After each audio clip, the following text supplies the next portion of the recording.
Hello friends, আজকে আমি আপনাদের সঙ্গে যে রেসিপিটি শেয়ার করব সেটা হলো গাজরের হালুয়া। মাত্র 3 থেকে 4টি উপকরণ দিয়েই এই হালুয়া আমি আপনাদের বানিয়ে দেখাবো। এছাড়া গাজরের হালুয়া এভাবে বানালে খুব কম সময়ে রেসিপিটি তৈরি করা যায়। প্রথমে কড়াইতে আমি তেল নিয়ে নিয়েছি। এরপর স্বাদ ভালো আনার জন্য আমি ঘি দিয়ে দিচ্ছি। আপনারা চাইলেই পুরো রেসিপিতে ঘি ব্যবহার করতে পারেন। এছাড়া গাজরের হালুয়া এভাবে বানালে খুব কম সময়ে রেসিপিটি তৈরি করা যায়। এরপর তেল ও ঘি গরম হয়ে গেলে দিয়ে দিচ্ছি গ্রেট করে রাখা গাজর।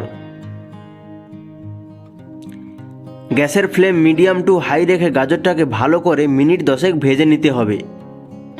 গাজরটা ভালো করে ভেজে নেওয়া খুবই জরুরি, না হলে গাজরটা যদি ভালো করে ভাজা না হয় তাহলে গাজরের থেকে একটা কাঁচা গন্ধ বেরোতে পারে, যেটা খাওয়ারের সময় একদমই ভালো লাগবে না।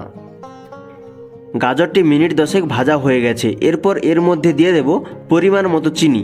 1 কিলো গাজরের জন্য প্রায় 250 গ্রাম মতো চিনি প্রয়োজন হয়, সেরকম হিসেব করে আপনারা চিনি ব্যবহার করবেন।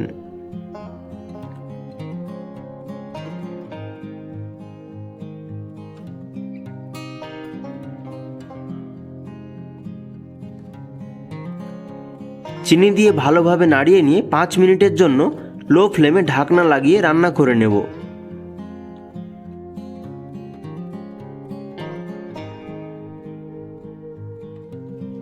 পাঁচ মিনিট পর ঢাকনা খুলে নেড়ে নিয়ে এর মধ্যে দিয়ে দেব মিল্ক পাউডার।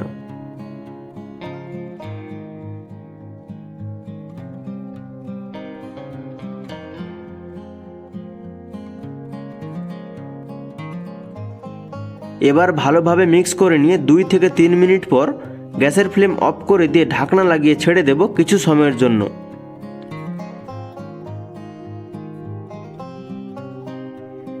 এবারে তৈরি আমাদের গাজরের হালুয়া। এরপর আমি কিছু ড্রাই ফ্রুটস যেমন কাজু বাদাম, কিশমিশ, আমন্ড এবং এলাচ দিয়ে একটি পাত্রে তুলে নিচ্ছি। আমি আবারও ওপর থেকে কিছু ড্রাই ফ্রুটস ছড়িয়ে দিচ্ছি।